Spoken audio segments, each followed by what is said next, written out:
नमस्कार. आजचा बुक ब्रोचा भाग खास आहे.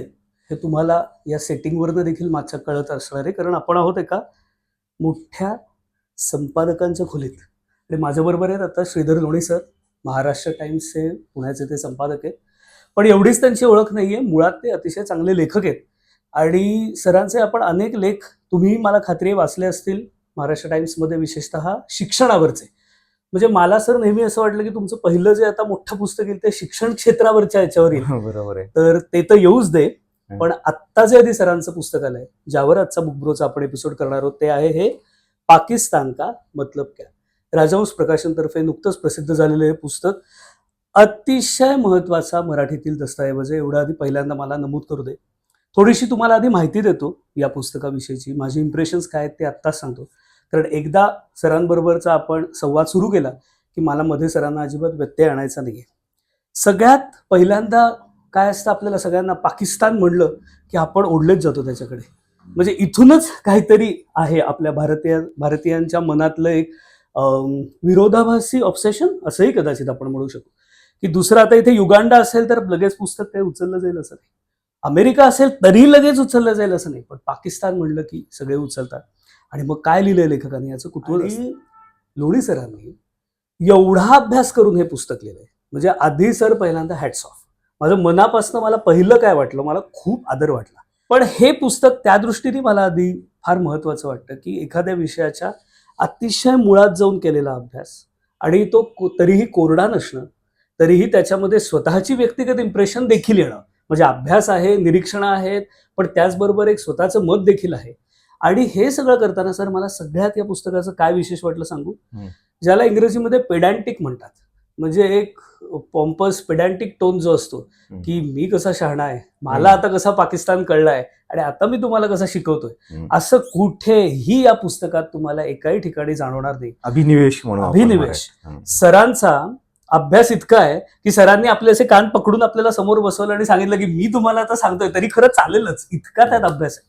पण मला असं वाटतं की हे पुस्तक अतिशय एखादा ज्येष्ठ मित्र समजावून सांगावा एखादी महत्वाची घटना, त्या पद्धतीने पाकिस्तान, आत्ताचा पाकिस्तान विशेषतः, पण इतिहासासकट सांगतो. दुसरं वैशिष्ट्य असं आहे की हे पुस्तक ना इतिहासात फक्त अडकलंय, ना भविष्याकडे फक्त आहे, ना वर्तमानाकडे. तिन्ही काळ इथे प्रत्येक प्रकरणात, प्रत्येक पानात मला एकत्र आलेले दिसतात. हे फार वेगळं आहे. म्हणजे मी पाकिस्तानवरची सर बऱ्यापैकी पुस्तकं वाचली आणि अनेकदा मला असं वाटतं काय होतं माहितीये, लेखक देखील पुन्हा पुन्हा फाळणीपाशीच येऊन अडकतात. बरोबर. म्हणजे आत्ताचंही बोलताना ना ते तिथेच जातात आणि तिथेच अडकतात. तसं या पुस्तकात तुम्हाला आढळणार नाही. या पुस्तकात अनेक बाजूंनी आत्ताच्या पाकिस्तानचा आणि एकूण पुढे काय असेल पाकिस्तान याविषयी देखील एक महत्वाचा विचार आहे. शब्द जे आहेत सरांचे ते अतिशय प्रवाही आहेत. भाषा सहज सोपी आहे. म्हणजे सहज सोपी म्हणजे ती लिहायला सगळ्यात अवघड असते, तर तशी आहे ती. की वाचताना असं वाटतं की अरे वा, एक आपण सुंदर कथानक वाचतोय, एखादी गोष्ट वाचतोय. आणि मग नंतर जाणवतं की ती गोष्टीतला प्रत्येक शब्द अभ्यासपूर्वक आलाय. असं हे अतिशय इंटरेस्टिंग निरीक्षण आहे. माझ्यातला आता समीक्षक मी लगेच थांबवणारे पहिले 3 मिनिटं मी सरांना सांगितलेलं मला हे बोलायचंच आहे. आणि आता आपण सरांबरोबर संवाद सुरू करणार आहोत. पहिला प्रश्न मला सर तुम्हाला विचारायचा आहे तो, मला स्वतःला यातलं सगळ्यात महत्वाचं वाटलेलं प्रकरण, आवडलेलं प्रकरण म्हणजे प्रांतिक अस्मितेचं. पाकिस्तानमध्ये जे 4 प्रांत आहेत, तुम्हालाही बुक ब्रोच्या दर्शकांना माहिती असणार आहे की सिंध आहे, पंजाब आहेच आहे, बलुचिस्तान आहे, सगळेच आहेत. तर आणि आता बाल्टिस्तानही ते वेगळं म्हणतातच, म्हणजे एक वेगळ्या पद्धतीने. तर ह्या एक 5 किंवा काय अजून एक आतून 6 झालेही असतील तुकडे, असे जे तुकडे तुकडे जोडले गेले त्याची आपल्याला विशेषतः भारतीय वाचकांना पुरेशी कल्पना नसते. या पुस्तकात तुम्ही सर सोदाहरण प्रत्येक प्रांताची वैशिष्ट्ये सांगितली. तर त्याविषयी आमच्या बुक ब्रोच्या तुम्ही दर्शकांना काय सांगू शकता? धन्यवाद. तुम्ही मला बुक ब्रोच्या या कार्यक्रमात बोलवलात. बुक ब्रो मी नित्यनेमाने बघतो, ऐकतो. पुस्तकाच्या संदर्भात पुस्तक हा माझाही जिव्हाळ्याचा विषय असल्यामुळं पुस्तकांवर होत असलेली चर्चा मला नेहमीच आवडते आणि त्याच्यातून काही पुस्तकांच्या शिफारशी माझ्यापर्यंत येतात. मला आठवतं संजीव सन्यालच्या पुस्तकाचं तुम्ही केलेलं होतं, त्यावेळेला मी ते पुस्तक घेऊन वाचलेलं होतं. तर काही नवीन पुस्तकांची ओळख होते, वाचलेल्या पुस्तकांची उजळणी होते किंवा आवडलेल्या पुस्तकांबद्दल पण या कार्यक्रमातून कळतं. आणि अशा प्रकारचे पुस्तकांविषयीचे कार्यक्रम जे आहेत ते अधिकाधिक व्हावेत असं मला नेहमी वाटतं. कारण याच्यामुळं आपली जी वाचन संस्कृती आहे ती वाढायला मदत होते आणि आपण जे वाचतो ते दुसऱ्यांना सांगायला हवं. ही जी एक पूर्वी परंपरा होती ती आजही आहे, नाही असं नाही, पण आज आपण बहुमाध्यमांच्या जगतात असल्यामुळं कदाचित ती कमी झाल्यासारखी वाटते. तर बुकब्रो या सगळ्याला एक जोडणारा धागा आहे असं मला वाटतं. त्यामुळे मी पुन्हा एकदा तुमचे आभार मानतो. धन्यवाद सर. तुम्ही जो पाकिस्तानच्या प्रांतिक अस्मितेचा प्रश्न विचारलेला आहे, तर मी त्याची सुरुवात करताना सांगतो की पाकिस्तानात 4 प्रांत आहेत. एक पंजाब, जो फाळणीच्या वेळेला फक्त भारत आणि पाकिस्तानची जी फाळणी झाली तशा 2 प्रांतांची पण फाळणी झाली. त्यातला एक प्रांत होता पंजाब आणि दुसरा होता बंगाल. आता तो बंगालची जी फाळणी होऊन जो पूर्व पाकिस्तान झाला होता तिथं आज बांगलादेश आहे. आणि पंजाबची फाळणी झाल्यानंतर जो आपल्यासाठी पश्चिम पंजाब आहे तो पाकिस्तानमध्ये आहे. स्वातंत्र्याच्या आधी जो पंजाब प्रांत होता तो एक मोठा प्रांत होता. तो आजचा पाकिस्तानमधला पंजाब, भारतातला पंजाब, हरियाणा आणि इवन हिमाचल प्रदेश एवढा मोठा तो प्रांत होता. त्यामुळं पंजाबचा एक मोठा भाग पाकिस्तानात आहे आणि तो एक डॉमिनंट असा भाग आहे पाकिस्तानातला. दुसरा प्रांत जो आपल्याला माहिती आहे तो सिंध आहे आणि सिंधची आणि महाराष्ट्राची किंवा मराठी जनांची एक ओळख अशी की 1935 पर्यंत सिंध हा त्यावेळच्या मुंबई प्रांताचा भाग होता. त्यामुळे कराचीची मध्ये एका मराठी शाळेचा उल्लेख पण अनेकदा मराठी लोक करतात. काही मराठी लोक तिथं आहेत, त्याचे व्हिडिओ पण अधूनमधून येत असतात. तर तो सिंध प्रांत आहे. त्याच्यानंतरचा जो प्रांत आहे तो भारतीयांना माहिती आहे, त्याला आपण पूर्वी वायव्य सरहद्द प्रांत म्हणून ओळखत होतो. आणि हा प्रांत आपल्याला माहीत असण्याचं कारण म्हणजे ज्यांना आपण सरहद्द गांधी म्हणतो, खान अब्दुल गफार खान यांचा तो प्रांत. आणि चौथा जो प्रांत आहे तो बलुचिस्तान. तो त्या प्रांताचं वैशिष्ट्य असं आहे की तो 1947 मध्ये पाकिस्तानात सहभागी झालेला नव्हता. तो स्वातंत्र्यानंतर त्यांनी एक वेगळं संस्थान, आपल्याला एक वेगळा देश म्हणून त्यांनी जाहीर केलेलं होतं. त्यावेळेला तो कलाट या नावाने ओळखला जायचा आणि त्यावेळेला त्यांनी कराचीमध्ये आपला दूतावास पण सुरू केलेला होता. आणि पुढं मार्च 1948 मध्ये पाकिस्ताननी बलुचिस्तान लष्करी दबावाने जोरावर पाकिस्तानात सहभागी करून घेतला. ही पाकिस्तानमध्ये 4 प्रांत आहेत. आणि याखेरीज ना आपल्या काश्मीरचा काही भाग जो पाकिस्तानने बळकावलेला आहे, ज्याला आपण पाकव्याप्त काश्मीर म्हणतो, त्याचे ते 2 भाग करतात. एक आझाद काश्मीर म्हणून करतात आणि एक गिलगिट बाल्टिस्तान म्हणून करतात. परंतु त्यांच्या देशांतर्गत व्यवस्थेत ते 4 प्रांतच मानतात. आणि हे जे 2 आहेत त्यांना ते नावाला आझाद काश्मीर वगैरे म्हटलं असलं तरी ते केंद्रीय यंत्रणेद्वारेच, म्हणजे केंद्रीय सरकारद्वारेच ते तिथं राबवलं वेगळ्या जातं. प्रांतिक निवडणुका वगैरे असं काही नसतं तिथं असतात, पण ते जसं अख्ख्या पाकिस्तानातली निवडणूक ही एक मॉकरी आहे तसंच ती आहे. तर आता गंमत अशी आहे की हे 4 प्रांत आहेत ना, या 4ही प्रांतात आपण जर बघितलं ना की हे प्रांत पूर्वीपासून मुस्लिम बहुल आहेत. वायव्य सरहद्द प्रांत हा पठाण बहुल आहे. आणि तो खरं तर वायव्य सरहद्द प्रांत जो आहे तो ब्रिटिशांनी निर्माण केलेला प्रांत आहे. जेव्हा रणजित सिंह यांनी पंजाबवर राज्य होतं त्यावेळेला त्यांनी अफगाणिस्तानचा काही भाग जिंकून गेलेला होता. त्याच्या आधी अफगाणिस्तान, पेशावर हा अफगाणिस्तानची ही कधी काळी ही हिवाळी राजधानी असायची. आणि त्यामुळं अफगाणिस्तानचं म्हणणं असं आहे की जी ब्रिटिशांनी अफगाणिस्तान आणि त्यावेळच्या भारत यांच्यामध्ये जी सीमारेषा आखली त्याला ड्युरंड लाईन म्हणतो. ते ड्युरंड लाईन कृत्रिम आहे असं अफगाणिस्तानचं म्हणणं आहे. आणि अफगाणिस्ताननी म्हणूनच अफगाणिस्तान हा पाकिस्तानला मान्यता देणारा सगळ्यात शेवटचा देश होता. त्यांनी पाकिस्तानला मान्यता दिली नव्हती कारण त्यांचा वायव्य सरहद्द प्रांतावर दावा होता. तर तिथं इस्लाम बहुलच, मुस्लिम बहुल होतं आणि तिथं मुस्लिमच राज्य करत होते. बलुचिस्तान हे तर इस्लामिक राज्य होतं. त्याला तिथला जो राजा होता त्याला खान ऑफ कलाट असं म्हणायचे. त्याच्यानंतर फाळणीच्या पूर्वी म्हणजे ज्या वेळेला निवडणुका व्हायच्या त्यावेळेला पंजाबमध्ये युनियनिस्ट पार्टी होती, ती मुस्लिम आणि सिख अशा लोकांची होती. परंतु ती प्रामुख्याने मुस्लिम बहुलच होता. सिंधमध्ये पण तीच स्थिती होती. आणि पूर्व बंगाल जो आहे की तिथं तोही मुस्लिम बहुल प्रांत आहे. आणि तिथं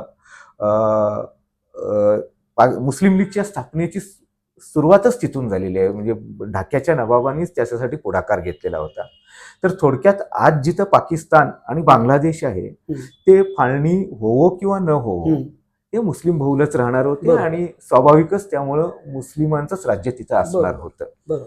त्यामुळं मुस्लिम हे वेगळं राष्ट्र आहे असं सांगून जिनांनी पाकिस्तान ची निर्मिती करण्यासाठी पुढाकार घेतला, आंदोलन केलं आणि त्यांनी ते पदरात पाडून घेतलं.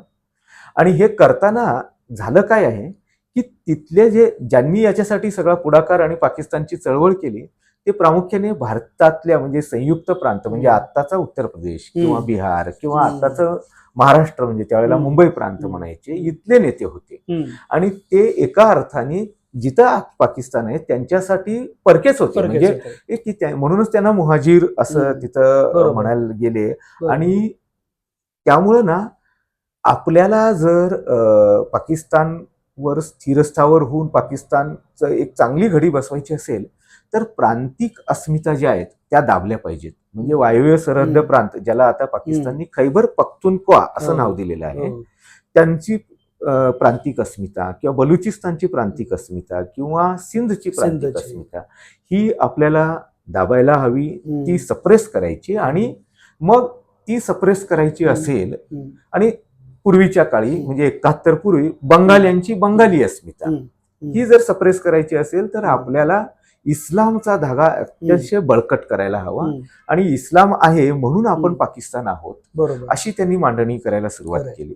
आणि त्यामुळं त्यांनी इथपर्यंत की आपल्याला माहितीच आहे जेव्हा पाकिस्तान वेगळा बनला त्यावेळेला पूर्व आणि पाकिस्तान यांच्या पूर्व पाकिस्तान आणि पश्चिम पाकिस्तान यांच्यामध्ये हजारो मैलांचं अंतर होतं.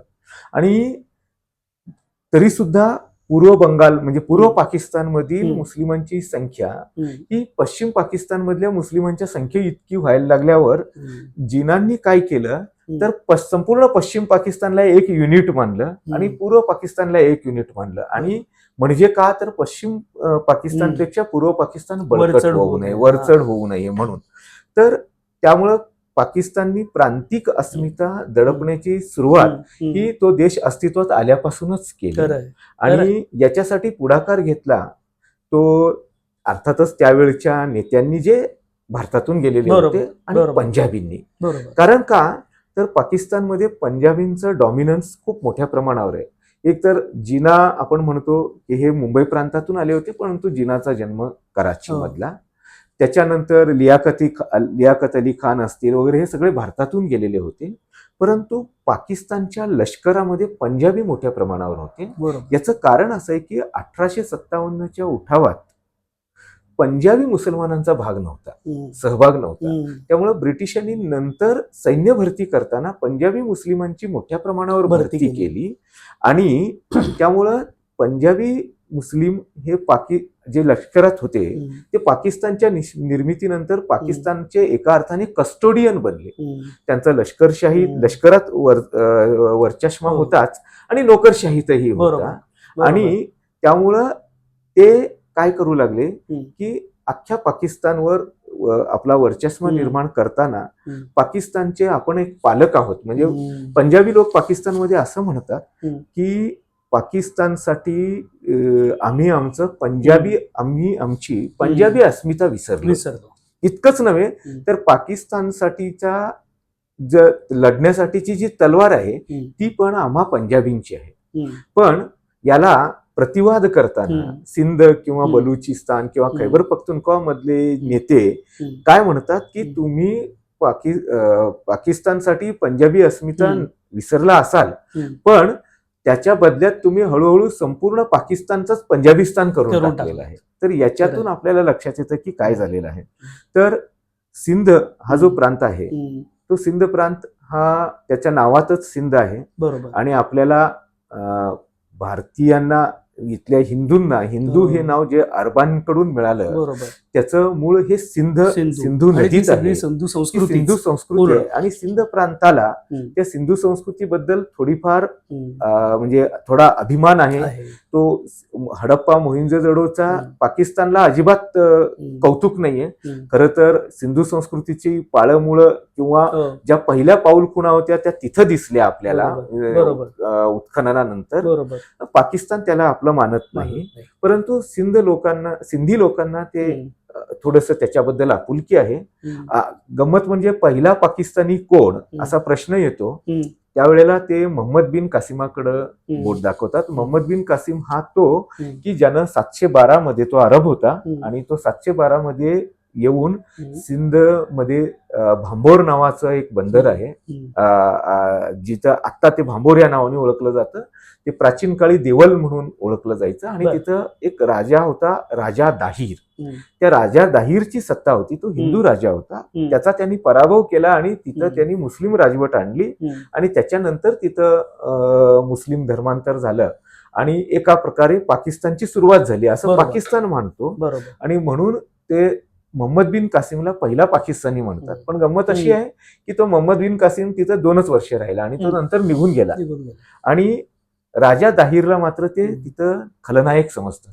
पण अलीकडच्या काळात सिंधमध्ये सिंधू देशाची चळवळ येते आहे आणि या सिंधू देशाच्या चळवळीला ते राजा दाहीरला प्रतीक म्हणून वापरतात आणि राजा दाहीरचा पुतळा उभा राहावा म्हणून तिथं आता आंदोलन क्षीण प्रमाणात का होईना सुरू होत आहे.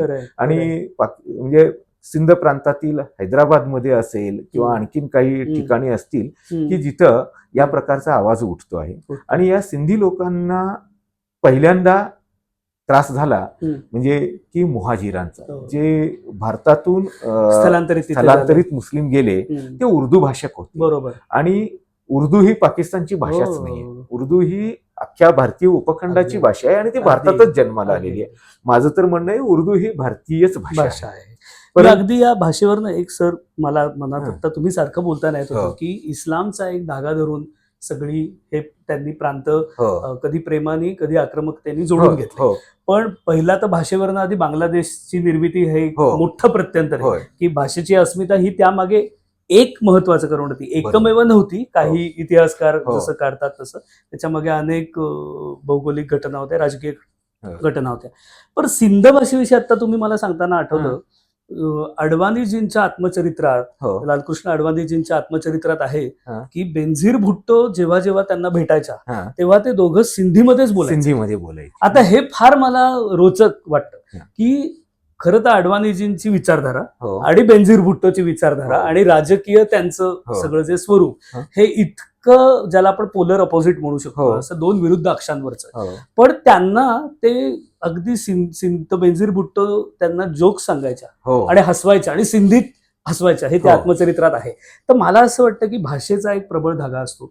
एक दुसरं मला अजून आता आठवलं की प्रतिभा रानड्यांनी लिहिलं आहे, अफगाण डायरीमध्ये लिहिलं आणि आत्ताच्या पुस्तकातही लिहिलंय की एकदा त्या जेव्हा अफगाणिस्तानमध्ये होत्या, काबूलमध्ये होत्या पूर्वीच्या काळात, तेव्हा सरहद गांधी आले होते त्यांच्याकडे आणि म्हणजे माझं चुकत नसेल तर तेच आले होते आणि त्यांनी सांगितलं की आम्हाला भारतातच राहायचं होतं, गांधी नेहरूने हमें धोका दिया. बरोबर. अशा पद्धतीचं त्यांचं विधान होतं. आणि बलुचिस्तानचं तर तुम्ही सर पुस्तकात सरांनी इतकं दीर्घ वर्णन करून दिलं. आज आपल्याला वेळ कमी आहे म्हणून खूप तिकडे जाता येणार नाही, पण मी पटकन तुम्हाला सांगतो की आपलं जसं आधार कार्ड आहे तसं तिथे काही कार्ड नाही, पण तिथे एक जी डेटाबेस सिस्टीम आहे पाकिस्तानची, त्याला त्याचं काय नाड्रा. तर बलुची माणूस जर तिथे स्वतःची नोंदणी करायला गेला तर त्याची सहज सुलभतेने नोंदणी करताच येऊ नये, त्याला नागरिकत्व, थोडक्यात दुय्यमच नागरिकत्व द्यावं, या पद्धतीचं देखील आता तिथे बरंच काम चाललंय. बलुची पत्रकारांवर आणि संपादकांवर किती हल्ले होतात हे विजय नाईक सरांबरोबरचा तुम्हाला बुकब्रो एपिसोड आठवत असेल, मी दिल्लीत त्यांच्याबरोबर शूट केलेला.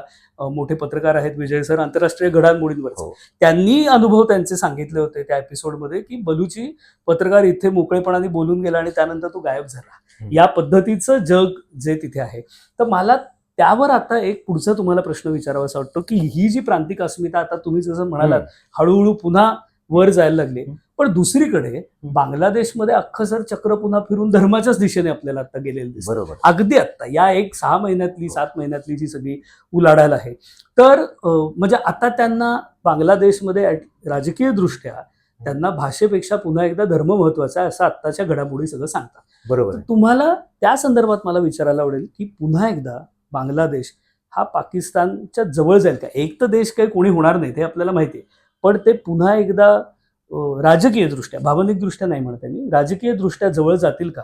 आणि तसं झालं तर आपल्याला त्याचा धोका आहे का? की तुम्ही भाषेचा उल्लेख केला तर नेहमी लक्षात घ्या की नेशन नावाची जी गोष्ट असते ना, राष्ट्र, तर तर त्याच्याबद्दल एक बेनेडिक्ट अँडरसन म्हणून राजकीय विश्लेषक आहेत, अभ्यासक आहेत ज्येष्ठ, तर त्यांनी एक नेशनला एक इमॅजिनरी कम्युनिटी असं म्हटलेलं होतं. किंवा आता युव्हाल नोआ हरारे हे त्यांच्या सेपियन्स मध्ये त्यांनी सांगितलेलं आहे की एक माणूस किती जणांवर राज्य करू शकतो, तर 150 लोकांचा असं त्यांनी सांगितलेलं असतं.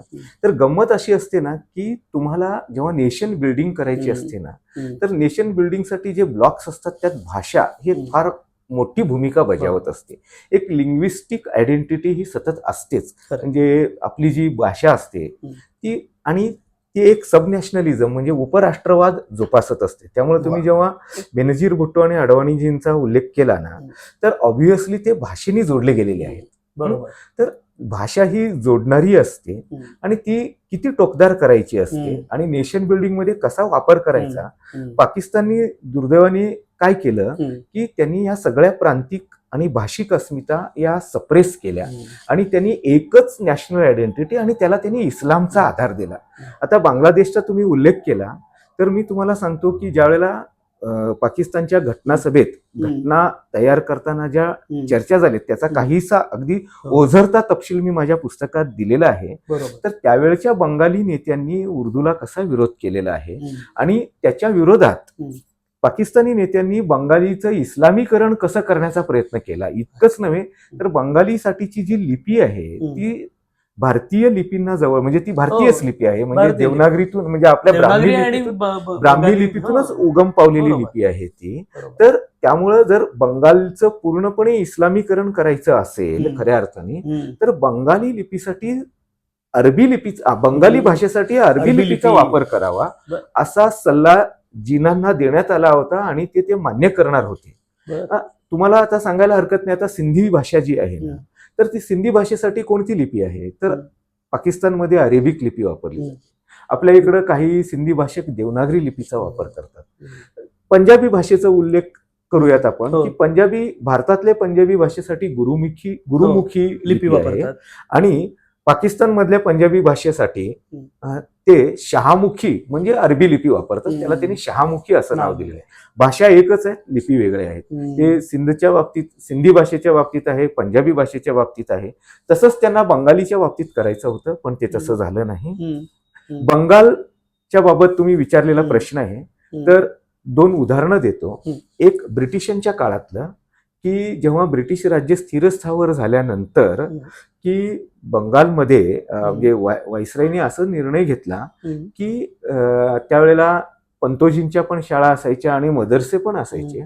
तर त्यांनी सांगितलं की हिंदू लोकांसाठी बंगाली माध्यम असेल आणि मुस्लिम लोकांसाठी उर्दू माध्यम असेल. तर त्यावेळेला बंगालमधल्या मुस्लिम लोकांनी व्हाईसरायांकडे निवेदन दिलं होतं की उर्दू ही आम्हाला तितकीच परकी भाषा आहे जितकी इंग्रजी, आणि त्यामुळं आम्हाला बंगालीच भाषेतून शिकायला मिळायला पाहिजे. आणि हा जर किस्सा जर जिनांनी वाचला असता किंवा ऐकला असता तर त्यांनी स्वातंत्र्यानंतर पूर्व बंगालवर म्हणजे पूर्व पाकिस्तानवर उर्दूचा आग्रह केला नसता. ते जेव्हा पहिल्यांदा ढाक्याला गेले त्यावेळेला निदर्शनं झाली, कारण त्यांना उर्दू शिकण्याचा आग्रह केला जात होता. आणि इतकंच नव्हे तर रेडिओ पाकिस्तानच्या ढाका केंद्रावरून उर्दूतून उद्घोषणा पण करण्याची सक्ती केली जात होती. तर त्याला ढाका विद्यापीठातल्या विद्यार्थ्यांनी आंदोलन केलं होतं आणि विरोध केला होता. आणि म्हणजे एका अर्थाने ना बांगलादेशची पाळंमुळं ही तेव्हाही होती. आणि खरं तर पाकिस्तानचा जो ठराव झाला 23 मार्च 1940 ला, तर त्याही वेळेला की पूर्वेकडे आणि पश्चिमेकडे पाकिस्तान व्हावं असं म्हटलं होतं. ते एक देश असावेत का दोन देश असावेत असं म्हटलं नव्हतं, तर ते तिथपर्यंत पण येऊन पोहोचतं. बरोबर. तर बंगाली अस्मिता नंतर खूप फुलवली गेली. आपल्याला माहिती आहे मुजीबुर रहमाननी ते आंदोलन केलं बरोबर. आणि पाकिस्तान हा आपल्याला एक वसाहत म्हणून वागवतो आणि आपल्याकडं तो आपले रिसोर्सेस घेतो. त्याच्या जोरावर तो सगळे पश्चिम पाकिस्तानला सुविधा पुरवतो आणि आपल्याला मात्र तो ते देत नाही. आणि मग पुढं जेव्हा खऱ्या अर्थानं निवडणूक झाली 70 साली, त्यावेळेला शेख मुजीबुर रहमानच्या अवामी लीगला बहुमत मिळालं होतं आणि ते पंतप्रधान होणार होते पाकिस्तानचे. पण त्यांची ती संधी नाकारण्याचा जो खेळी याह्या खाननी त्यावेळेचे लष्करशाह आणि पाकिस्तानी इतर लष्करांनी आणि नेत्यांनी केली. तर त्याच्यानंतर मग आपल्याला माहिती आहे की तो पाकिस्तान बांगलादेशसाठीचा युद्ध झालं. मग भारताने त्याच्यात काय भूमिका बजावली हे आपल्याला माहिती आहे. पण एक लक्षात घ्या की इस्लामिक रॅडिकलायझेशन जे आहे पूर्व पाकिस्तानचं, ते तेव्हाही होतं आणि आताही होतं. फक्त मुजीब यांच्या राजवटीत असेल किंवा शेख हसीना यांच्या राजवटीत असेल, त्यांनी जमाते इस्लामीला दाबण्याचा प्रयत्न केला होता आणि एक बंगाली आयडेंटिटी अधोरेखित करून आणि तीच बांगलादेशची खरी ओळख करून बांगलादेशला पुढे नेण्याचा त्यांचा प्रयत्न होता. पण या प्रयत्नात काय झालं की शेख हसीना यांची राजवट एकाधिकारशाहीत गेली आणि आपल्या विरोधकांना त्यांची एक प्रकारे मुस्कटदाबी केली. म्हणजे खलिदा झिया असतील किंवा मग आता जे बांगलादेशचे खऱ्या अर्थाने सर्व सत्ताधीश आहेत, पण त्यांना ते प्रमुख सल्लागार म्हणतात मोहम्मद युनूस, यांचीही त्यांनी तुरुंगात रवानगी केलेली होती. परंतु पाकिस्तान मध्ये पूर्वपासूनच बांगलादेशला आपलंसं कसं करता येईल आणि त्याच्यासाठी जमाते इस्लामीचा मदत कशी घेता येईल, कट्टरतावादींची मदत कशी घेता येईल हे पाहिलं जात होतं. ISI त्यासाठी प्रयत्न करत होतं. मधल्या काळात खलिदा झियांची जेव्हा जेव्हा राजवट होती तेव्हा तेव्हा हे प्रयत्न यशस्वीही झालेले होते. म्हणजे हे नाट्य आत्ताचं नाहीये, हे जुनच आहे, परंपरा आहे. आता झालं असं की आता बांगलादेशला मुजीबुरच नको आहेत, त्यांचे पुतळे पाडले जात आहेत. इतकंच नव्हतं तर ते टेक्स्टबुक पण आता बदलत चाललेले आहेत आणि त्यात मुजीबुर यांची भूमिका जी होती ती डावलण्याचा प्रयत्न करतायत आणि शेख हसीनाला ते व्हिलन नंबर 1 बनवतायत. आणि रॅडिकलायझेशन मुळे आणि कट्टरपंथीयामुळं आता पाकिस्तान म्हणजे मी म्हणूनच जेव्हा ही सगळी घडामोड झाली त्यावेळेला मी महाराष्ट्र टाइम्स मध्ये लिहिलेलंच होतं की पूर्वेकडे पुन्हा एकदा पाकिस्तान आता आपल्याकडे येतो आहे. तर याचं कारण असं आहे की जे एक इस्लामी अस्मिता टोकदार करण्याचा प्रयत्न 71च्या पूर्वी पाकिस्ताननी केला, त्याच्यानंतरही केला, तर त्याचे जे ज्याला आपण म्हणतो की अवशेष आहेत किंवा त्याचे जे बीज पेरलेली आहेत, तर ती बीज असल्यामुळं ते पीक पूर्व म्हणजे बांगलादेशमध्ये आताही येऊ लागलेलं आहे आणि आता त्याला जास्त पोषकता आहे. त्यामुळे आता एका अर्थाने आपल्याला पश्चिमेला आणि पूर्वेला दोन्हीकडं पाकिस्तानी अस्मिता आणि बांगलादेशी अस्मिता जी इस्लामिक बनली आहे बंगाली वगळून, या दोन्हीचा आपल्याला सामना करावा लागला. तुम्हाला एव्हाना कळलं असेल की सरांचा किती दांडगा अभ्यास आहे सगळा पाकिस्तानचा. म्हणजे चांगल्या अर्थाने सर पाकिस्तानमय झालेत असं आपण खरं तर म्हणू शकू. आणि त्याचा परिणाम म्हणजे हे अतिशय अनेक अर्थाने चांगलं पुस्तक आहे. राजहंसचं प्रोडक्शन नेहमीच चांगलं असतं, त्यावरही पटकन एक सांगतो की प्रोडक्शनही खूप चांगलं आहे. पण म्हणजे मुखपृष्ठ असेल, ब्लर्ब त्याचा चांगला आहे, सगळं मांडणी चांगली आहे प्रकरणांची, लेआउट चांगला आहे.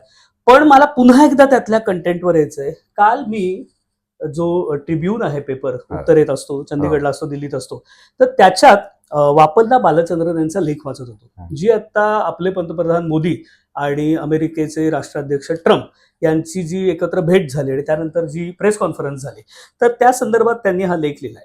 ते लिहिताना वापल्लांनी असं म्हणलंय की पाकिस्तान खूप चिडून पुन्हा आपल्या विरुद्ध सगळी आता विधानं करतोय, कारण त्यांना कुठेतरी बहुतेक अशी आता शंका आहे की ट्रम्प जागतिक सगळ्या मोठ्या पडद्यावरती पाकिस्तान हाच कसा टेररिझमचा स्पॉन्सर आहे, हाच कसा दहशतवादाचा आता जनक हळूहळू बनायला लागलाय, हे कुठेतरी दाखवतील का काय, असं वापल्लांनी लिहिलंय. पण त्यातलं जे पाकिस्तानचं स्टेटमेंट आहे मी ते आधी वाचून दाखवतो, कारण त्यावर मला सरांना विचारायचं आहे. Pakistan reacted sharply to the Modi Trump declaration and called it one sided misleading and contrary to diplomatic norms, since it ignored Pakistan's counter-terrorism cooperation with the US. आता दुसरा मुद्दा, it added that this statement cannot cover up India's sponsorship of terrorism, subversion and extrajudicial assassinations in the region and beyond. म्हणजे मराठीत त्याला चोराच्या उलट्या बोंबा ही जी म्हण आहे तीच मला पहिलं हे वाक्य वाचल्यावर आठवली. आणि त्यात लगेच कॅनडातला जो आता संदर्भ आहे तो एक्स्ट्रा ज्युडिशियल असॅसिनेशन हे आता त्यांचं नवीन बहुतेक त्यांनी घालायला आता सुरुवात करणार यापुढे. आणि मग तिसरं पाकिस्तानचं विधान असं आहे, इट गेव अ फर्दर पंच in labelling India as a safe haven of the perpetrators of hate crimes against Muslim and other minorities. आता ही तिन्ही विधानातली मला वाचताना इतकी गंमत वाटली की जे श्रीधर लोणी सरांनी त्यांच्या पुस्तकात अख्खं लिहिलंय की गेले 70 वर्ष खरं तर हेच तुंतुणं वेगवेगळ्या भाषेत तिकडचे कोणी का राज्यकर्ते असोत किंवा इथले कुठल्याही पक्षाचे किंवा कुठल्याही राज्यकर्ते असोत हेच साधारण तुंतुणं चाललंय. थोडंसं आता हे मला कॅनडाची आपल्या बॅकग्राऊंड असल्यामुळे एक्स्ट्रा ज्युडिशियल असॅसिनेशन हे नवीन आता मला भर वाटली. तर या पार्श्वभूमीवर मला तुम्हाला विचारायचंय की काही पाकिस्तान शिकणार आहे का नाही? म्हणजे आज फाळणीनंतर 2 देश आपले जर असे उभे पाहिले तर कुठच्या कुठे भारत गेलाय अनेक अर्थाने. आणि पाकिस्तानात अगदी म्हणजे अन्नान्न दशा झाली त्यांची मागच्या वर्षी तर अगदीच त्यांना आणि नैसर्गिक आपत्ती आल्या वगैरे वगैरे. पण एकंदर तुम्हाला काय वाटतं की पाकिस्तान हे का अजूनही करतोय? असं शक्यच नाहीये की तिथल्या माणसांना यातली फॅलसी कळली नसेल, याची मर्यादा कळली नसेल, या नॅरेटिव्हची, या घटिताची, तरी ते हे का तुंतुणं लावून धरतायत?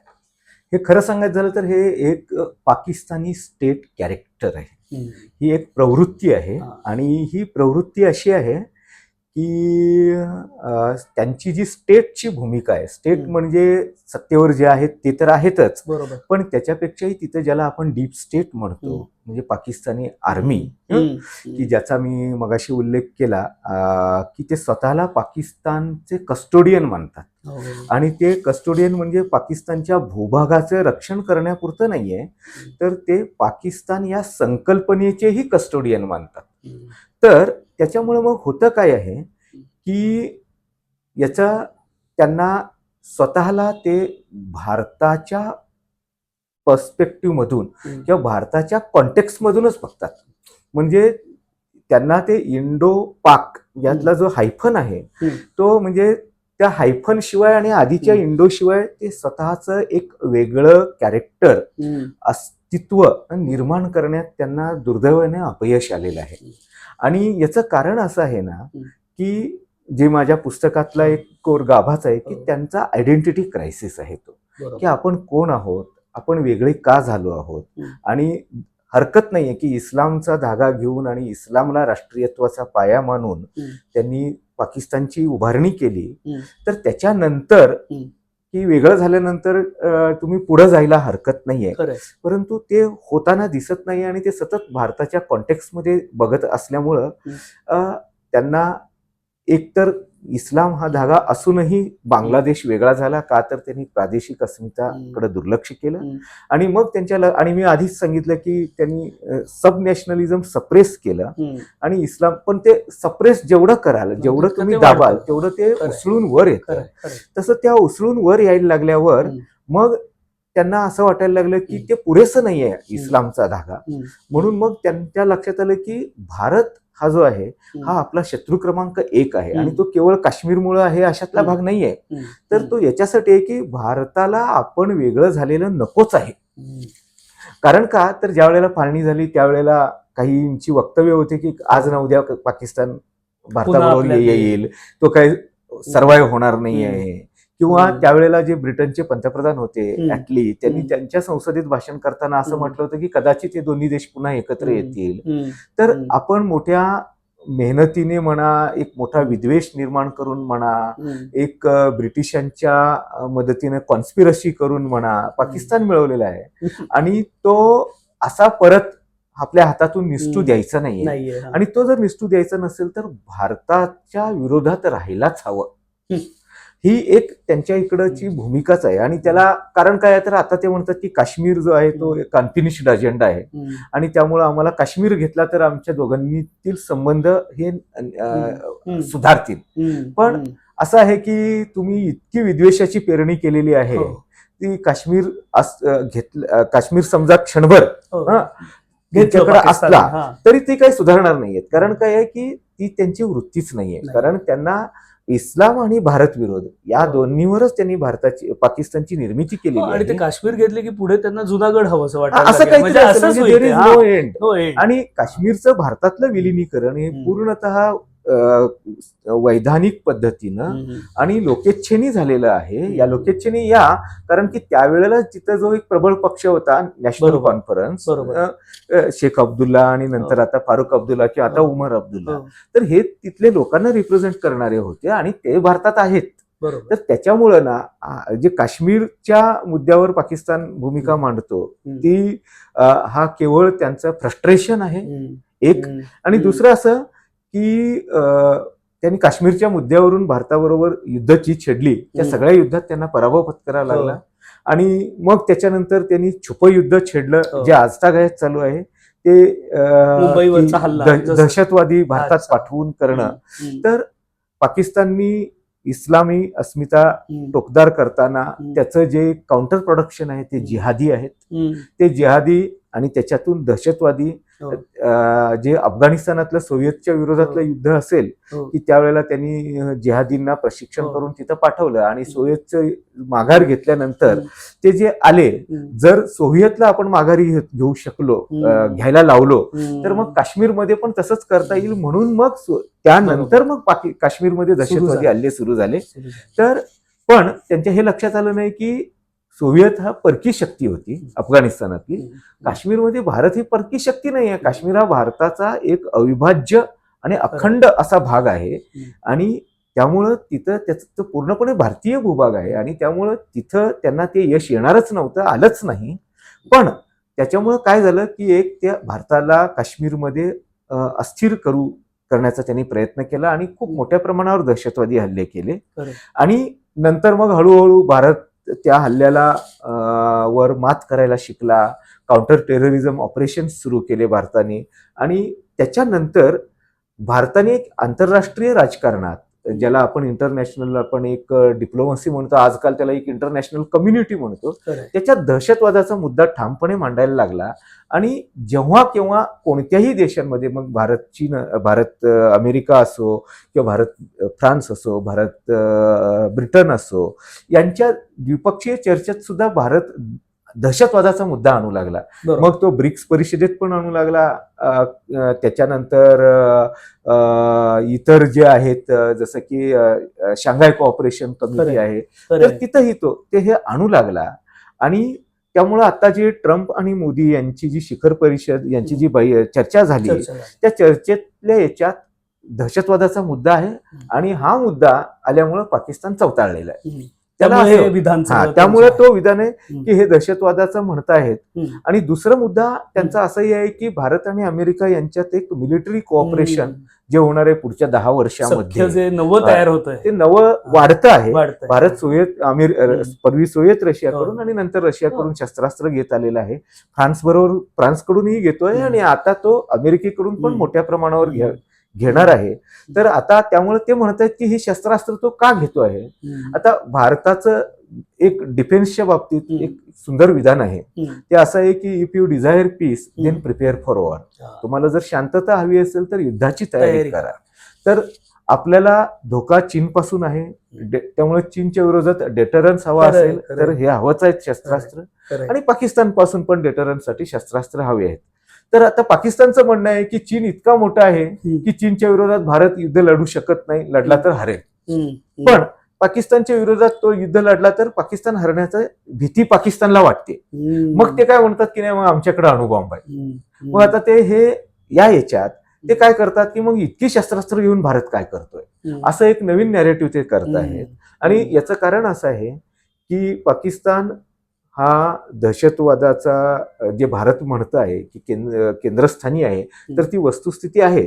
त्याचा फटका त्यांना बसतोय. हिलरी क्लिंटन ज्यावेळेला अमेरिकेच्या परराष्ट्र मंत्री होत्या त्यावेळेला त्या म्हणाल्या होत्या की जर तुम्ही साप पाळणार असेल आणि तो नेहमीच शेजाऱ्याला चावेल असं नाही, तो कधीतरी तुम्हालाही चावेल. तर खरं तर आता दहशतवादी रूपी साप पाकिस्तानला गेल्या अनेक वर्षांपासून चावतो आहे. त्याचे त्यांना दुष्परिणाम ते भोगतायत. परंतु एक असतानाही ते दहशतवादाचा भारताच्या विरोधातला वापर हे त्यांनी काही थांबवलेलं शिकत नाहीये. नाहीयेत, ते कशातच. त्याच्यातून शिकत खरं नाही. पेशावरचा सर हल्ला किती साली झाला बरं, जो शाळेत 10 वर्ष केला होतील दहा- आता त्याला. म्हणजे 10 वर्षांपूर्वीच आपल्या बुकब्रोचा सगळा ऑडियन्स हुशारच असतो, त्यांना आठवत असेल, मला आठवलं नाही. 10 वर्षापूर्वीच ते आधी अगदी चांगले तालिबान, वाईट हो. तालिबान म्हणायचे आणि हा. सरांनी लिहिलंही आहे त्यावर.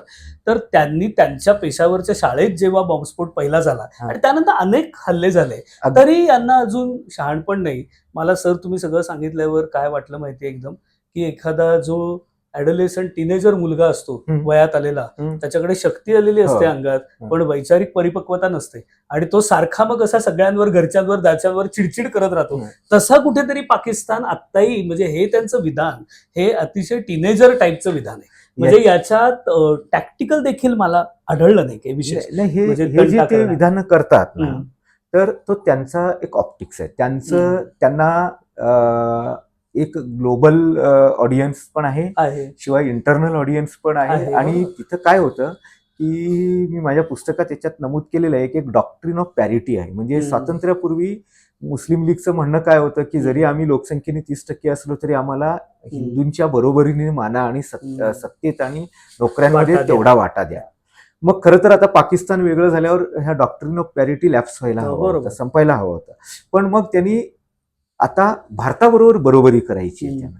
आणि मग भारताबरोबर बरोबरी करताना काय होतं, 70-80च्या 90च्या दशकापर्यंत ना पाकिस्तानकडे डॉलरचा ओघ मोठ्या प्रमाणावर होता. सोव्हिएतच्या याच्यामुळं असेल, आणखी कशामुळं असेल, अरब जगतातून असेल, आणि त्यामुळं अर्थव्यवस्था बळकट न करता ही मदतीच्या जोरावर आणि आपल्या जिओपॉलिटिकल स्थानाच्या जोरावर ते एक भारताशी बरोबरी करण्याची ईर्ष्या बाळगून होते. आता गेल्या 10-20 वर्षांमध्ये असं झालेलं आहे की भारताचा उदय मोठ्या प्रमाणावर झालेला आहे. आर्थिक स्तरावर भारत आता 5व्या क्रमांकावर आहे. आपल्याला माहिती आहे की आता लवकरच $4 ट्रिलियन पर्यंत जाऊन पोहोचेल. विज्ञान तंत्रज्ञानात भारताने प्रगती केलेली आहे. भारतात कशी का असेना पण लोकशाही मार्गे सत्तांतर होत आहेत. आणि भारत, आपली जी प्रतिमा आहे, भारताने एक स्थान निर्माण केलेलं आहे. आता त्याला पाकिस्तान काही मॅच करू शकत नाही. पण मग हे इंटरनल ऑडियन्सला सांगण्यासाठी मग आम्ही कसं भारताला काउंटर करतो आहोत जगभर, हे त्यांना सांगावं लागतं. आणि दुसरं की आपला एक आता कॅनडाचा जो मुद्दा आहे, खरं तर आता आपल्याला जगभर माहिती आहे की जे कॅनडात झालं तसं जगभरात अनेक ठिकाणी अनेक गोष्टी होत असतात. परंतु ते जेव्हापासून झालेलं आहे तेव्हापासून पाकिस्तान भारताच्या विरोधात नवा एक मुद्दा, एक शस्त्र म्हणून तो वापरू लागलेला आहे. आणि याचं कारण असं आहे ना की they are highly obsessed about India. ते त्यांना भारताबद्दलचं ऑब्सेशन प्रचंड आहे. परवेज हुदबाई यांसारखे एक उदारमतवादी विचारवंत पाकिस्तानात आहेत.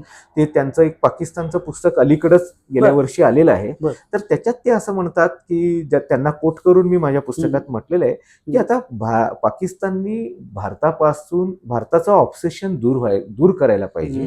काश्मीरचा मुद्दा पण किती आता लावून धरायचा याचा विचार करायला हवा. कारण ते करता करता आपण आपल्या देशाला मात्र मागं नेत आहोत. मध्ययुगीन काळात लोटत आहोत. आणि आज पाकिस्तानची लोकसंख्या 20, 22, 25 कोटी आहे. त्यांचे नेमके आकडे कळत नाहीत, कारण ते कधी डिजिटल जनगणना करतात, कधी हे करतात. आणि जसं एक डेमोग्राफिक डिव्हिडंड भारताला मिळतो आहे, अजून काही वर्ष भारताला मिळेल तो, पाकिस्तानलाही मिळायला हवा, पण तो ते घेण्याच्या तयारीतच नाही आहेत. आणि कदाचित हा सगळा, म्हणून तो अधोगतीच्या मुळाशी नावाच्या माझ्या प्रकरणात मी पाकिस्तानातील शिक्षण, पाकिस्तानातलं पाणी, त्याच्यानंतर पाकिस्तानातील शेती आणि पाकिस्तानची लोकसंख्या आणि आर्थिक आणि उद्योग याबद्दलचा वहापोह केलेला आहे. आणि त्याच्यात त्यांचं खरं दुखणं ते आहे. पण त्या दुखण्याकडे ते दुर्लक्ष करत भारत विरोधातून आणि इस्लामी अस्मिता याच्यातून ते संपूर्ण देशाला, तिथलं जे अभिजन वर्ग आहे आणि त्यांनी जे स्वतःला पाकिस्तानचे कस्टोडियन समजतात, ते मागं लोटण्याचा प्रयत्न करतायत. तर पाकिस्तान समजून घेण्यासाठी ना आपल्याला, मला वाटतं की या गोष्टी जाणणं फार आवश्यक असतं. सर, इतकं खोलवर जाऊन आता विश्लेषण करतायत की नुसतं ऐकत राहावं असं वाटतंय. तर मला सगळं, आता सर तुम्ही मगासपासून बोलत होतात तर आंतरराष्ट्रीय राजकारण हा माझाही अतिशय जिव्हाळ्याचा आणि आवडीचा विषय, त्यामुळे मी ते तर मन लावून ऐकत होतोच. हा. पण दुसरीकडे ना एक लेखक म्हणून मला सारखं असं कुतूहल होतं हा. की तुम्ही या इतक्या अभ्यासाचं एका पुस्तकात रूपांतर करताना जो सगळा प्रवास असतो तो मला लेखक म्हणून किती अवघड असू शकतो याची पूर्ण कल्पना आहे. तर तो तुम्ही कसा केला याच्याविषयी मला 2 प्रश्न तुम्हाला विचारावेसे वाटतात. एक म्हणजे जी माहिती देखील सगळी असते, तर तुम्ही किती पुस्तकं वाचलीत, व्हिडिओज खूप बघितलेत का, काय तुमचा अभ्यासाची साधनं काय होती?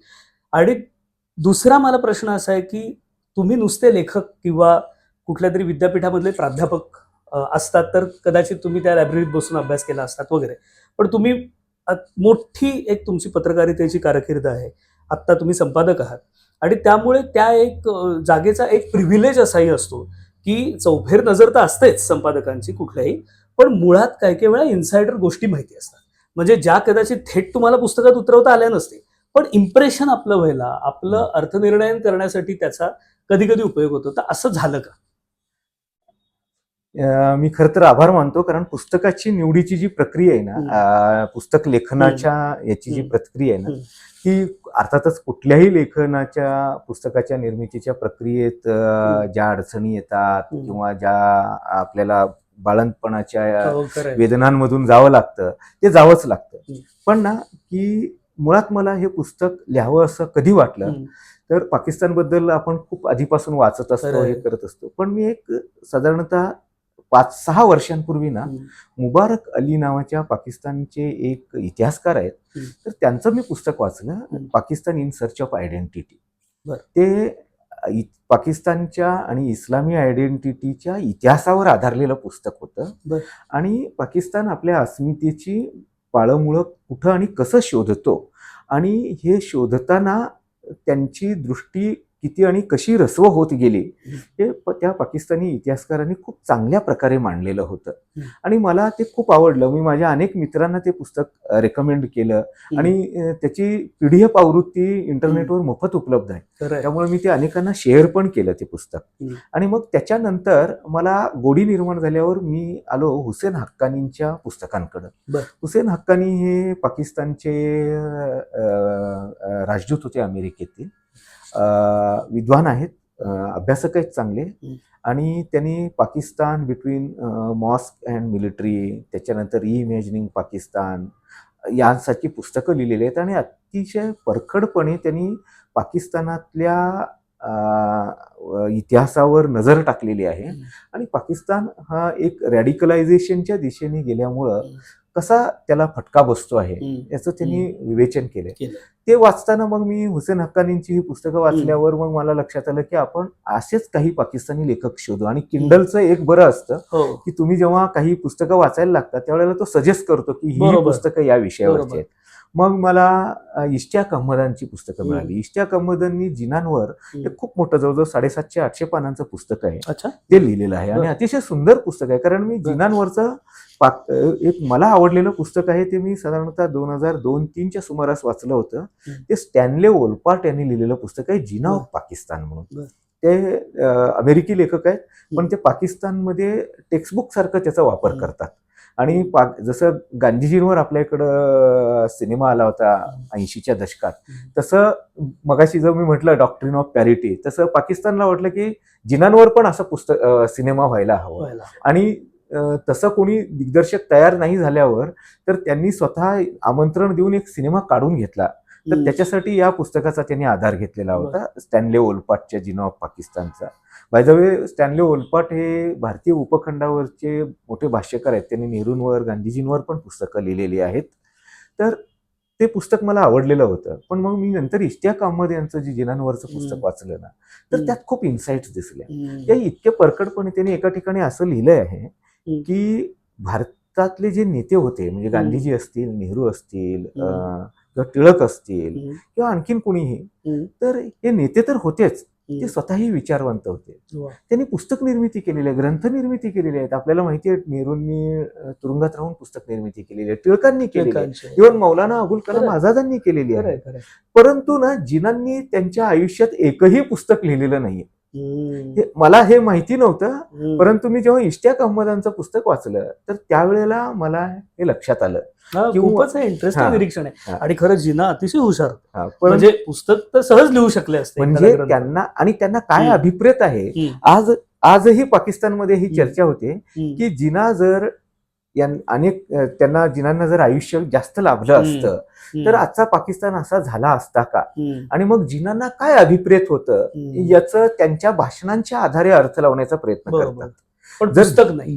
जिनांनी जर लेखन केलं असतं तर अर्थ लावायला आणखीन सोपं झालं असतं. परंतु जिनांकडून तशी ग्रंथ निर्मिती झालेली नव्हती, किंवा जिनांकडे पाकिस्तान बाबतची काही दृष्टी होती का.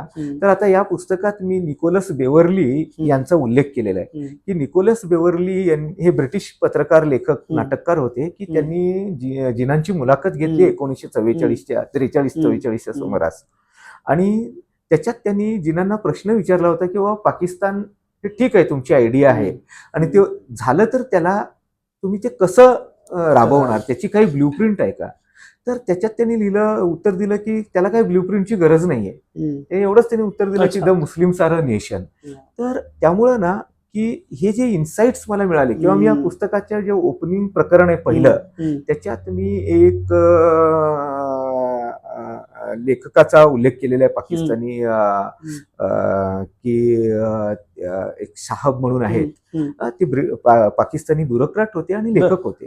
तर त्यांचं उर्दूतून लेखन केलेलं आहे. मला उर्दू वाचता येत असलं तरी वेगाने वाचता येत नाही, आणि त्यांची पुस्तकं मी त्या अर्थाने शोधलं नाही. पण मला एक पुस्तक मिळालं की ज्याच्यात त्यांचे काही उद्धृत होती. तर त्याच्यातून मला अशी मिळाली की मग माझ्या लक्षात आलं की अशा ज्या गोष्टी आहेत, या ज्या इन्साइट्स आहेत, त्या आपल्याला आपण जर मराठीतून लिहिलं तर मराठी वाचकांना काहीतरी नवीन मिळेल.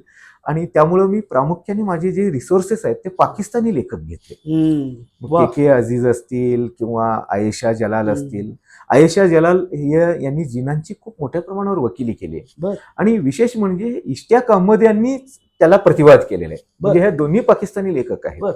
आयेशा सिद्दीका यांनी पाकिस्तानच्या लष्करावर अतिशय परखडपणे भाष्य केलेलं आहे, आणि मिलिटरी इनकॉर्पोरेशन नावाचं पुस्तक लिहिलं की परवेज मुशर्रफ ज्यावेळेला लष्करशाह होते त्यावेळेला ते पुस्तक आलं, आणि त्यामुळं त्यांनी त्या पुस्तकावर बंदी घातली होती. त्यामुळं त्यांना पाकिस्तान सोडून जावं लागलं.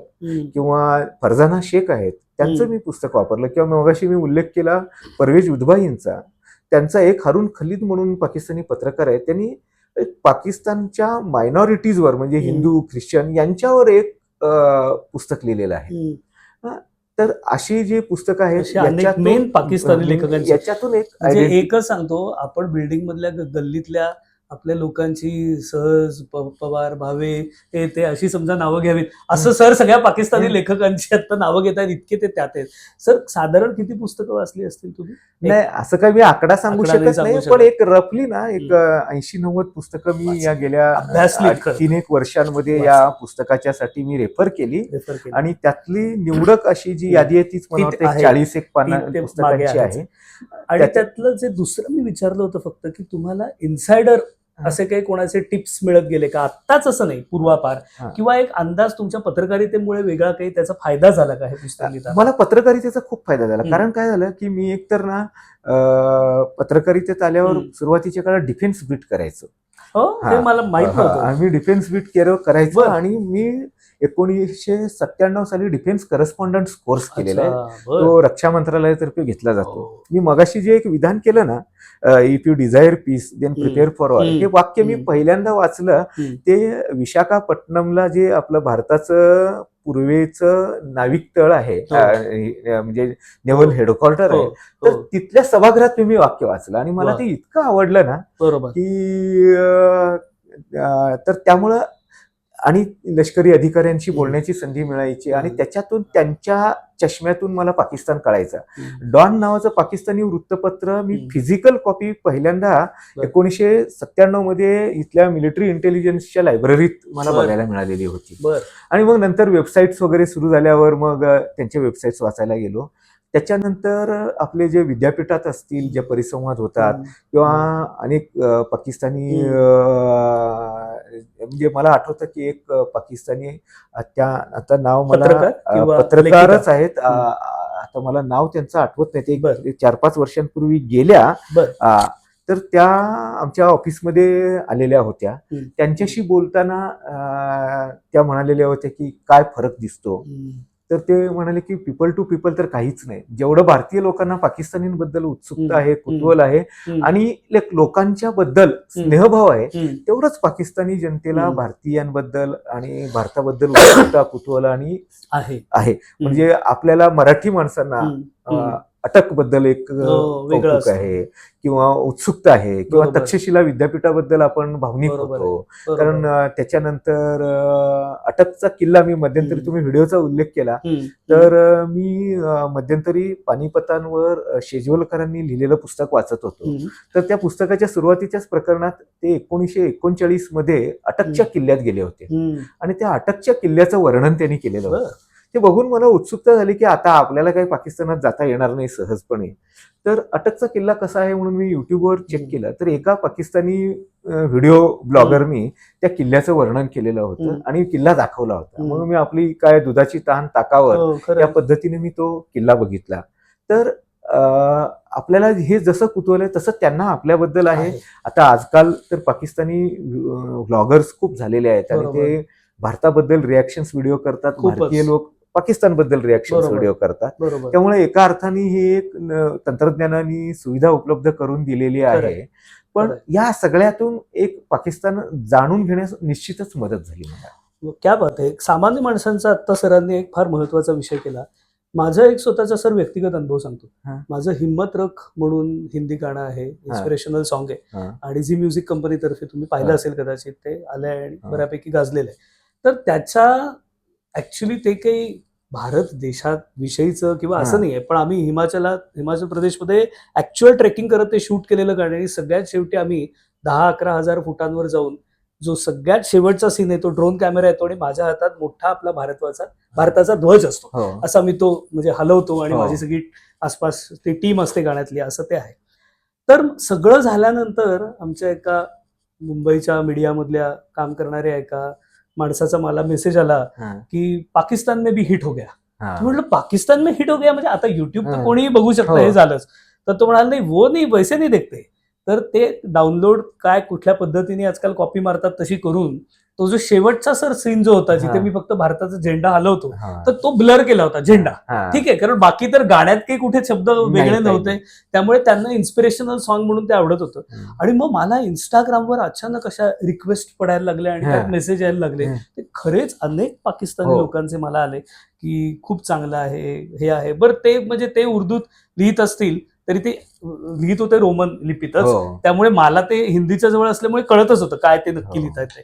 तर मला ही फार गमतीशीर प्रतिक्रिया वाटली की संगीत अभिनय क्षेत्र हे तर पूर्वीपासूनच मुळात पाकिस्तान आणि भारतामध्ये एक कम्युनिके ज्याला म्हणतात त्या पद्धतीचा होता आणि तो आजही आहे. मग नुसरत फतेह अली खान कितीतरी फॅन्स भारतात त्यांचे होते आणि लता दीदी असतील, आशाताई असतील, त्यांचे पाकिस्तानात देखील खूप मोठे फॅन होते. पण त्याच वेळी मला नेहमी असं वाटतं की सामान्य माणसं एकाच वेळी जसं प्रेम करतात किंवा एखादा पाकिस्तानी माणूस आला तर त्याचं जसं प्रेमाने स्वागत करतील, तीच कुठला तरी वाद झाला की एकदम म्हणतात एकदाच टाकून द्या अणुबॉम्ब त्या पाकिस्तानवर, म्हणजे कुठलीही कॉम्प्लेक्सिटी ध्यानात न घेता हे ते विधान करतात. पण त्यात त्यांचं एक लव्ह हेट रिलेशनशिप असतं जे सगळ्यात जास्त त्याचं प्रत्यंतर क्रिकेटच्या मॅचमध्ये, जेव्हा कधी कुठेही झालेली आहे पाकिस्तान भारत मॅच, तेव्हा मला वाटतं दोन्ही त्या सामान्य नागरिकांचं देखील जे हेट आहे तर ते मला लव्ह हेट रिलेशनशिप कुठेतरी वाटतं.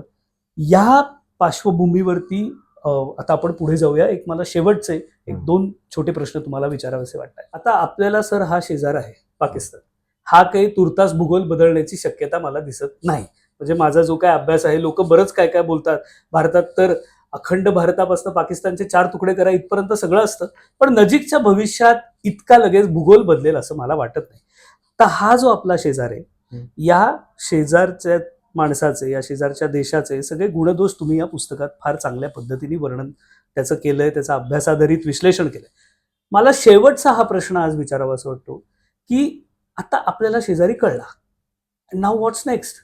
आपण काय करायचंय? आपण शेजारच्याला बदलायला जायचंय का आपल्याला त्यांचं जे चालू आहे ते त्यांचं चालू द्यावं आणि आपण आपल्यावर फोकस करायचा आहे? आपण काय सावधानता बाळगायचे का आपण संवाद अजून वाढवण्याचा प्रयत्न करायचा आहे, आपण नक्की काय करायचं? हा प्रश्न आहे. त्यामुळे भारत पाकिस्तान संबंधांचं काय होतं, हा. आपण एक पाऊल पुढे जातो आणि 3 पाऊल मागे मागे येतो येतो. नेहमी. तर याचं कारण असं आहे ना की कॉम्प्लेक्सिटीज खूप आहेत. म्हणजे पाकिस्तानमध्ये एकीकडं अशी चर्चा होती की भारताबरोबर आपण खूप चांगले संबंध ठेवायला पाहिजे, मैत्रित्वाचे संबंध असले पाहिजेत. पण हा निर्णय घ्यायला की लगेचच त्यांच्या काश्मीर डोका होतो, मग त्याच्यानंतर भारत आपला शत्रू आहे असं वाटायला लागतो आणि मग ते निर्णय घेत नाहीत. त्यामुळं अडचण काय झाली की मला वाटतं अटल बिहारी वाजपेयी म्हणालेले होते की you can not choose your neighbours. तर ते आपल्याला अपरिहार्य आहे. आपली भूमिका आता आपली भारत सरकारची गेल्या 7 दशकातील तर आपल्याला माहिती आहे की दोन्ही देशात मैत्रीचे संबंध निर्माण व्हावेत म्हणून मोठ्या प्रमाणावर प्रयत्न झाले. पूर्वीपासूनच होत आले. म्हणजे 1948चं मला वाटतं पंडित नेहरूंचं विधान आहे की जर कोणी असं म्हटलं की बाबा पाकिस्तान परत घ्या, तर मी म्हणेन की आम्हाला आमच्याच समस्या खूप आहेत, आम्हाला नकोय. तर म्हणजे भारताला पाकिस्तानला जी भीती वाटते की भारत आपल्याला गिळंकृत करेल, तर ते नेहरूंनी सांगितलं.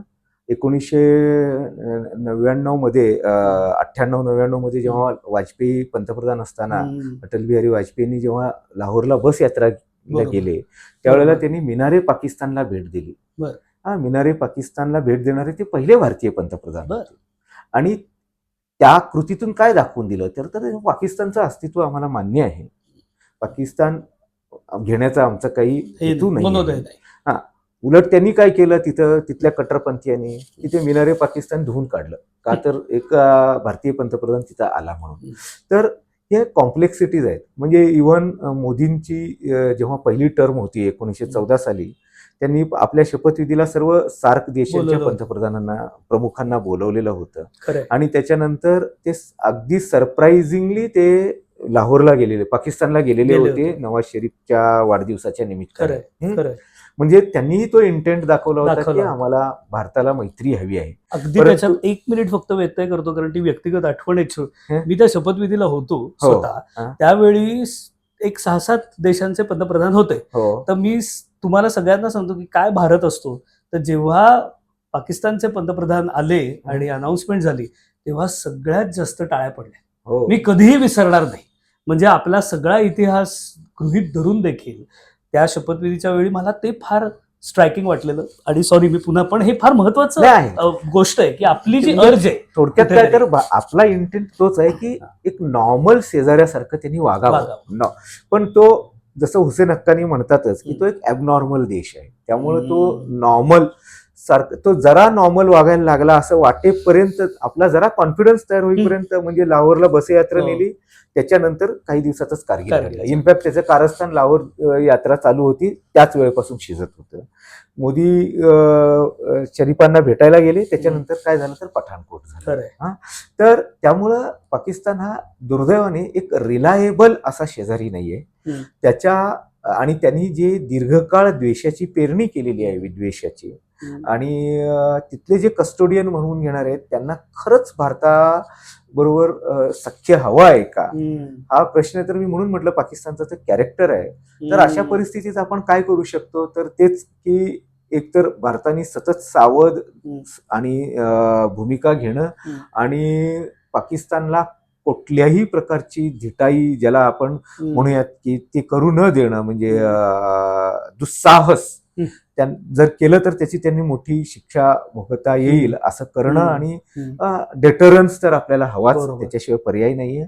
त्याचबरोबर जे पीपल टू पीपल कनेक्ट आहे, आज सुदैवाने तंत्रज्ञानामार्फत ते होतं, जसं तुम्ही तुमच्या व्हिडिओचा उल्लेख केला गाण्याचा, की ही एक चांगली गोष्ट आहे की जर भारतातलं कोणी असं केलं असेल. तुम्हाला आश्चर्य वाटेल, आपल्या इकडं मध्यंतरी एक गाणं गाजलं होतं, 2 गाणी गाजली. एक ते युट्यूब पॉप्युलर व्हायला लागलं त्यावेळेला, व्हाय दिस कोलावरी डी, त्याच धर्तीवर पाकिस्तानी गाणं पण केलं गेलं होतं. अच्छा, हो का? हे मला माहिती. त्याच्यानंतर आपल्या इकडं एक मराठी गाणं होतं, आता मला त्याचे बोल आठवत नाहीयेत, लोकसंगीताचा बाज, त्यांनी ती कॉपी पेस्ट तशीच केली होती, तसंच त्यांच्या उर्दूमध्ये गेली होती. तर हे आहे. किंवा लता मंगेशकर गेल्या त्याच्यानंतर तिथं श्रद्धांजलीचे खूप मोठ्या प्रमाणावर टीव्हींनी कार्यक्रम केले. तर एकीकडे त्या लोकांनाही भारताबद्दल प्रेम आहे, आपल्या लोकांनाही आहे. तर पीपल टू पीपल कनेक्ट जर वाढत गेला, पण दुर्दैवाने दोन्ही देशांचे व्हिसा रिस्ट्रिक्ट आहेत. त्यामुळे आणि पाकिस्तान हा सतत कुरघोड्या करण्याच्या मनस्थितीत असल्यामुळे भारत पण people to people contact connect वाढवताना त्याच्याकडे सावध, ज्याला आपण एक म्हणतो ना अप्रेन्सिव्ह अप्रोच, तो एक भारताचा अप्रोच, तो एक अप्रेन्सिव्ह अशा पद्धतीचा सावध एकदम असा असतो.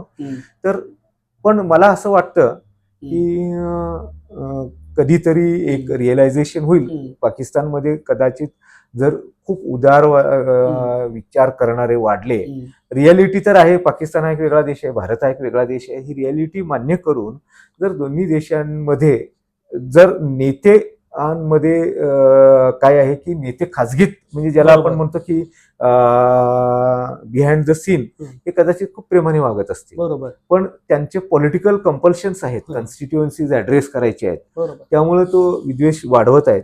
पण याचं खरं विक्टिम कोण झालं तर सामान्य नागरिक झालेले. तर त्या सामान्य नागरिकांचं व्हिक्टिमायझेशन कमी करायचं असेल तर मला वाटतं की तुमच्यासारखे जे लोक आहेत की जे मोठ्या प्रमाणावर युट्यूबचा वापर करतात, विविध माध्यमांचा वापर करतात, दोन्ही देशात ते वाढत आहेत, यांच्या मार्फत एक पीपल टू पीपल कनेक्ट हा वाढत गेला आणि एक जनभावना याच्यातून तयार होत गेली. बरोबर.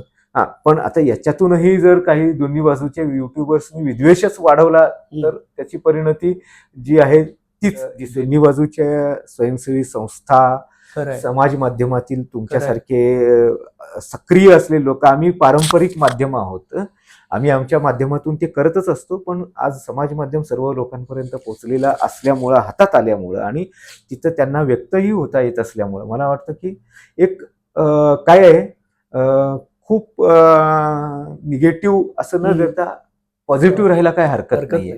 कारण इफ इट इज इनएव्हिटेबल एव्हिटेबल तर ते काय, ते इनएव्हिटेबल राहणार आहे. पण ते इनएव्हिटेबल आहे म्हणून आपण तसंच रिलक्टंट राहिलो तर कदाचित अजून वाईट परिस्थिती होईल. त्याच्यामुळं ते अधिक चांगलं होईल अशी आपण आशा करायला हरकत नाही. खरंय, क्या बात आहे सर. तुमचे खूप खूप मनापासून आभार. इतकी विस्तृत, इतकी छान चर्चा झाली. मला खात्री आहे की आजचा एपिसोड हा आत्ता तर सगळे आपले व्ह्युअर्स बघतील आणि खूप चांगला आमचा ब्रोचा ऑडियन्स हे सगळे तुम्हाला प्रतिक्रियाही भरभरून देतील. जरूर कॉमेंट्स आपल्या युट्यूबच्या खालच्या सेक्शनमध्ये लिहा, मला पाठवल्यात तरी चालतील, सरांना मी नक्की देईन. सरांच्या काही उलट्या प्रतिक्रिया असतील तर त्याही आपल्याला वाचायला मिळतील. पण मला असं वाटतं की आजचा एपिसोड हा फक्त आत्तापुरता असं राहणार नाही, कारण हे या समाज माध्यमाचं पुन्हा वैशिष्ट्य आहे की तो मी तर नेहमी म्हणतो की बुक ब्रो मी काय करतोय तर एक एक दिवा मी नदीत सोडत चाललोय. आता जसं महाकुंभ चालय, गंगेत सोडत चाललोय आणि तो कुठे पुढे जाणार आहे मला माहित नाही. प्रत्येक दिव्याचं जितकं तेज असेल तितका तो. आजच्या एपिसोडचं तेज भरपूर असणार आहे, तुम्हाला सरांच्या सगळ्या बोलण्यावरनं कळलंय. जरूर सगळ्यांनी हे पुस्तक वाचा, पाकिस्तान का मतलब क्या. त्याचं शीर्षक वेगळं आहे, त्याच्यावर मी मुद्दाम प्रश्न विचारला नाहीये. तुम्ही सगळ्यांनी हे वाचायचं आणि तुम्ही उत्तरात लिहायचंय की हे काय नक्की शीर्षक झालंय. पण हे पुस्तक जरी तुम्हाला राजकारण किंवा समाजकारण हे फार प्रिय विषय नसतील तरीही जरूर वाचा. आपलं एक जे बौद्धिक होरायझन असतं, जे आपले एक सगळी एक समजून घेण्याची प्रक्रिया असते, ती एकाच वेळेला खूप मोठं वैश्विक आणि घरगुती दोन्ही सांभाळणारी पाहिजे असं मला नेहमी वाटतं. आणि वाचन काय घडवतं तेच घडवतं. वाचत राहा, सगळी पुस्तकं वाचा, हेही ताजं वाचत राहा. बुक ब्रो सबस्क्राईब केलं नसेल तर करा. आजच्या कॉमेंटला लाईक, शेअर, कॉमेंट नक्की करा. भेटूया पुढच्या भागात. Bye bye. धन्यवाद.